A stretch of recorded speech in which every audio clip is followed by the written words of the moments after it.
For 100 years, the biggest names in boating came from America, from Japan, from Germany.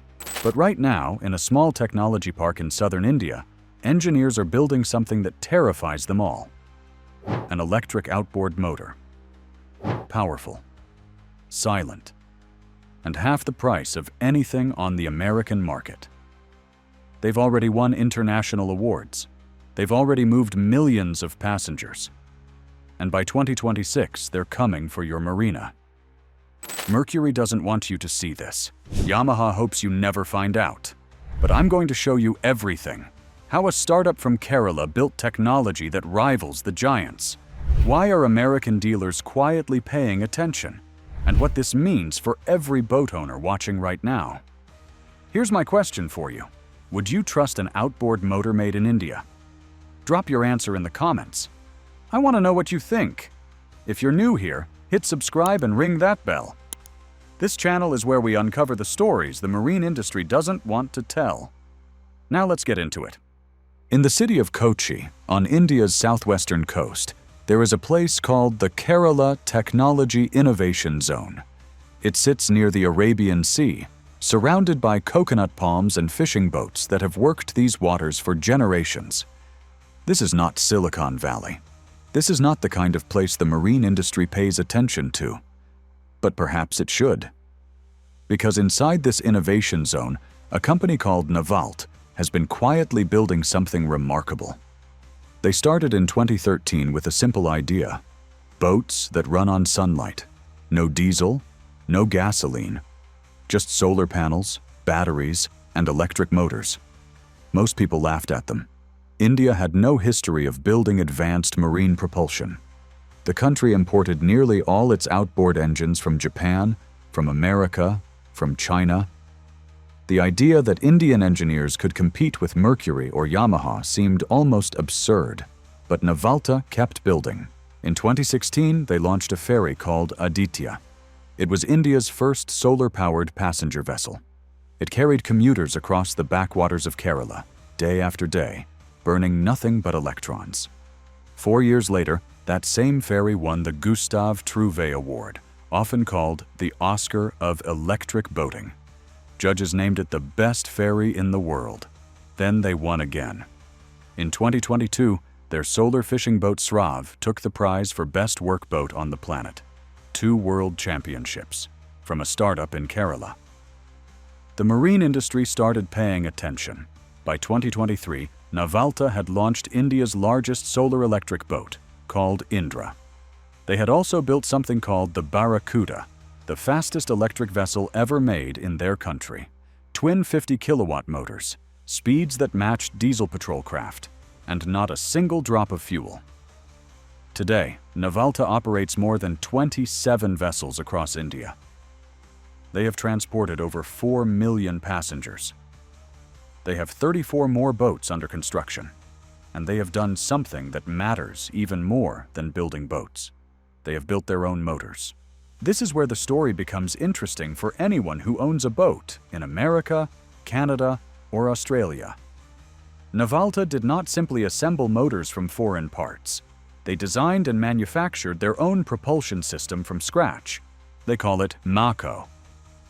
It is a complete electric outboard platform, ranging from 4 kilowatts to 75 kilowatts. In traditional terms, that covers roughly 5 horsepower all the way up to 100 horsepower.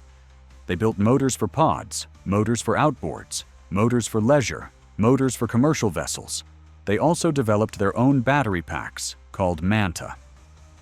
Marine-grade lithium iron phosphate cells with DNV-type approval, one of the most respected certifications in the maritime world.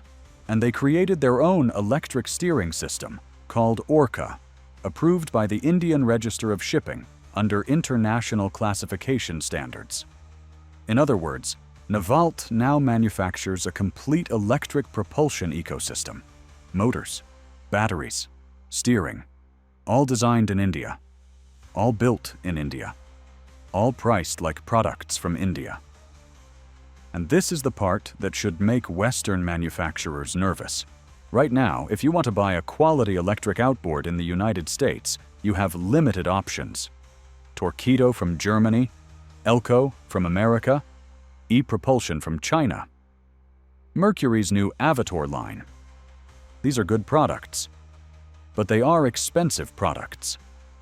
A 7-kilowatt electric outboard from a premium Western brand can cost between $3,000 and $5,000. A larger system, something around 37 kilowatts, can approach $10,000 or more. The high price is the single biggest barrier preventing electric outboards from reaching mainstream adoption. Every market research report says the same thing. Boaters want cleaner options. They want quieter motors. They want lower maintenance costs. But they cannot justify the upfront expense. Now imagine a motor with identical specifications. Same power output, same build quality, same international certifications. But manufactured in Kerala, where engineering talent costs a fraction of Western salaries, where the government actively subsidizes marine technology development, where the entire supply chain has been optimized for export. What happens when that motor reaches American marinas at half the price? The collapse I want to talk about is not happening in India. It is happening in the assumptions that Western marine companies have held for decades. For generations, the outboard motor industry operated on a simple principle. Innovation came from established players: Mercury in Wisconsin, Yamaha in Japan, Honda and Suzuki. These companies built their reputations over 50, 60, 70 years. They controlled manufacturing. They controlled distribution. They controlled the conversation about what was possible. When electric outboards emerged, these same companies assumed they would control that future too. And to be fair, they have made impressive products. Mercury's Avator line represents serious engineering. Yamaha's Harmo system shows genuine innovation, but they also kept prices high. They positioned electric as a premium segment. They treated affordability as someone else's problem. Meanwhile, the global electric outboard market kept growing. Industry analysts now value it at over $900 million annually. Projections suggest it will exceed $1.5 billion within a decade. The segment is expanding faster than any other category in marine propulsion. And the companies capturing that growth are not always the names you expect. Consider the numbers carefully. The combined market share of Mercury, Yamaha, Suzuki, Honda, and Torqeedo represents roughly 60% of all outboard sales. That sounds dominant. But analysts describe this as moderate concentration, with room for disruptors. 40% of the market remains open territory. Now consider where growth is happening fastest. Asia-Pacific leads all regions, expanding at over 5% annually. Emerging economies like India, Brazil, and China are prioritizing lower-priced electric segments. Manufacturers in these countries are not trying to compete at the luxury end. They are targeting the massive middle market that Western brands have neglected. Navalt understood this from the beginning. They did not build motors for yacht owners in Monaco. They built motors for ferry operators in Kerala, for fishing boats in Tamil Nadu, for patrol craft protecting India's 11,000 kilometers of coastline. They built motors for people who needed them to work. And now those same motors are ready for export. Navalt now operates offices in 3 countries. Their headquarters remains in Kochi. But they have registered entities in Delaware and in London. These are not symbolic gestures. These are distribution channels waiting to open. By 2026, the company expects to have more than 60 vessels in active operation. Their MAKO motors will power passenger ferries, fishing boats, patrol craft, and private vessels across India and beyond. They have already exported solar electric ferries to the Maldives as part of that nation's sustainability initiative. The Middle East has placed orders. European inquiries are increasing. The global electric boat market currently stands at nearly $7 billion. Within 5 years, analysts project it will exceed $14 billion. The outboard segment specifically is growing at over 8% annually. Someone will capture this growth. The only question is who. American and European manufacturers still hold advantages. They have established dealer networks. They have service infrastructure. They have brand recognition built over generations. These things matter. A boater in Florida or Queensland wants to know that parts are available, that technicians understand the product, that the company will exist in 10 years. But advantages erode. Partnerships form. A large Western brand could easily license MAKO technology, rebadge it, and sell it through existing channels. Indian manufacturers could acquire struggling distributors. Joint ventures could emerge.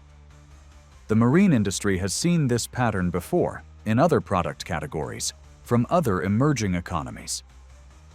The transformation will not happen overnight, but it is happening. Somewhere in Kerala today, engineers are testing the next generation of electric outboards. They are refining battery chemistry, improving motor efficiency, reducing costs further. They are solving problems that Western companies told the market could not be solved at these price points.